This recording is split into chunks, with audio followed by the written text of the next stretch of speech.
எம்ஜிஆரையும் விஜய் ஒன்றாவே கம்பேர் பண்ணாதீங்க சபாநாயகர் சார். எம்ஜிஆர் வந்து பெரியார், அறிஞர் அண்ணா, டாக்டர் கலைஞர், காமராஜர் இந்த மாதிரி பெரிய பெரிய ஆட்களோட அரசியல் பழகி கஷ்டப்பட்டு தான் அரசியலுக்கு வந்து முதல்வர் ஆனார், மக்களுக்கு நல்லது செஞ்சார். எம்ஜிஆர் வந்து ரொம்ப பெஸ்ட்டு, கிரேட் பர்சன்.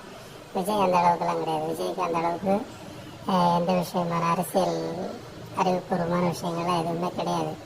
எம்ஜிஆர் எப்பவுமே கிரேட் பர்சன். எம்ஜிஆருக்கும் விஜய்க்கும் ஏணி வச்சா கூட எட்டாது. எம்ஜிஆர் வான மாதிரி உயர்ந்தவர்.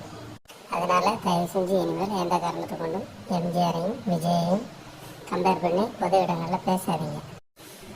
எம்ஜிஆரையும் விஜயும் ஒன்றாவே கம்பேர் பண்ணாதீங்க சபாநாயகர் சார். எம்ஜிஆர் வந்து பெரியார், அறிஞர் அண்ணா, டாக்டர் கலைஞர், காமராஜர் இந்த மாதிரி பெரிய பெரிய ஆட்களோட அரசியல் பழகி கஷ்டப்பட்டு தான் அரசியலுக்கு வந்து முதல்வர் ஆனார், மக்களுக்கு நல்லது செஞ்சார். எம்ஜிஆர் வந்து ரொம்ப பெஸ்ட்டு, கிரேட் பர்சன். விஜய் அந்த அளவுக்குலாம் கிடையாது. விஜய்க்கு அந்த அளவுக்கு எந்த விஷயமான அரசியல் அறிவுபூர்வமான விஷயங்கள்லாம் எதுவுமே கிடையாது. எம்ஜிஆர் எப்பவுமே கிரேட் பர்சன். எம்ஜிஆருக்கும் விஜய்க்கும் ஏணி வச்சா கூட எட்டாது. எம்ஜிஆர் வான மாதிரி உயர்ந்தவர். அதனால தயவு செஞ்சு இனிமேல் எந்த காரணத்தை கொண்டும் எம்ஜிஆரையும் விஜயையும் கம்பேர் பண்ணி பொது இடங்களில் பேசாதீங்க.